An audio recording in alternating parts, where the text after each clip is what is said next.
Hello दोस्तों, मेरा नाम तनु सिंह है और मैं क्लास 11th मैथ का चैप्टर है फर्स्ट सेट बेसिक कॉन्सेप्ट के बारे में आपको बताना चाहती हूँ।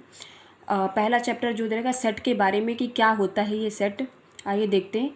सबसे पहले व्हाट इज़ सेट। सेट क्या है? एक वेल डिफाइंड कलेक्शन होता है जो ऑब्जेक्ट्स होते हैं उनके बारे में बताया गया है। जैसे कि जो कलेक्शन होता है वो कभी चेंज नहीं होता है, पर्सन टू पर्सन कभी नहीं चेंज होगा। अब ये कलेक्शंस क्या होता है, जैसे कि हमने नेचुरल नंबर है रखा है, नेचुरल और नेचुरल नंबर्स स्मॉलर देन 10 जो 10 से कम हों, जैसे 1 3 5 7 9। ये क्या है? तो ये क्या होता है, ये 1 3 5 7 9 जो है वो ऑड इंटीजर्स या ऑड नंबर कह सकते हैं इनको।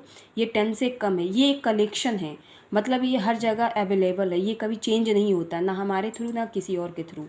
उसी तरह वावेल भी जो ये एक डाटा ऑफ कलेक्शन है, इसको हम लोग कलेक्शन ही कहते हैं। कलेक्शन किसको नहीं कहेंगे? जैसे कि 1 3 2 5 7 ये, और दूसरा कोई 2 6 5 8, ये मोनू है और ये सोनू है, ठीक है। तो ये इन दोनों का डाटा मैच नहीं कर रहा है। मेरे कहने का मतलब ये है कि जो चीज़ डाटा मैच करे उसे ही हम लोग कलेक्शन कहते हैं। जैसे कि एक रियल नंबर ले लिया गया, एक ऑड इंटीजर ले लिया गया, वो डाटा मैच कर सकता है, बट जो कलेक्शन होता है वो सेम ही होना चाहिए एक पर्सन और दूसरे पर्सन से रिलेटेड। जैसे कि क्वाड्रेटिक इक्वेशन में इसका स्क्वायर 25 होता है, इसको हम प्लस में भी लिख सकते हैं और माइनस में भी लिख सकते हैं।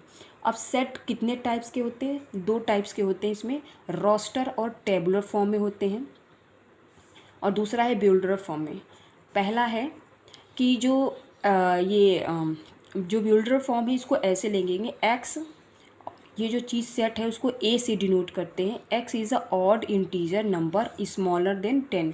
वही जो ऊपर वाली मैंने चीज़ लिखी है उसी को ही बिल्डर सेट कहते हैं। पहले ये लिखा जाता है, फिर इसका टेबुलर फॉर्म या रोस्टर फॉर्म बनाते हैं, तो नेचुरल नंबर का 1 3 5 7 यही चीज़ हम इसमें लिखते हैं। और ये जो ब्रैकेट्स होते हैं ये करली ब्रैकेट्स होना चाहिए।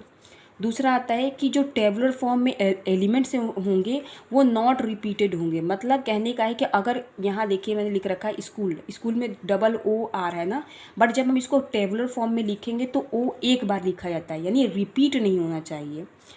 फिर मैथमेटिकल सेट क्या होती है, इसमें जो नेचुरल नंबर होते हैं इसको हम डिनोट करते हैं एन से, ये टेबुलर फॉर्म में हो सकता है।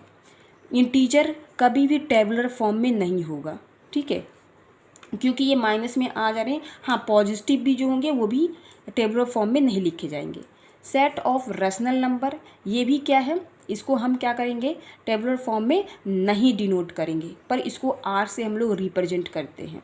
सेट ऑफ रियल नंबर यानी जो होल नंबर उसको हम टेबुलर फॉर्म में लिख सकते हैं, और जो इरेशनल नंबर हो उसको हम टी से डिनोट करते हैं, बट इसको हम टेबुलर फॉर्म में नहीं लिख सकते। तो मेरे कहने का मतलब ये है कि जो होल नंबर वैल्यू हो या नेचुरल नंबर हो या ऑड नंबर हो उनको सब हम टेबुलर फॉर्म में लिख सकते हैं, बट जो रैशनल हो और इरेशनल हो और इसको हम टेबुलर फॉर्म में कभी भी नहीं लिखते हैं। तो ये है basic concept data of collection क्या होता है। इससे बेसिक क्वेश्चंस आते हैं और आगे मैं क्वेश्चंस के साथ इसका एग्जांपल बताऊंगी। और अगर आपको अच्छा लगा हो तो लाइक करिए और सब्सक्राइब ज़रूर करिएगा। Thank you.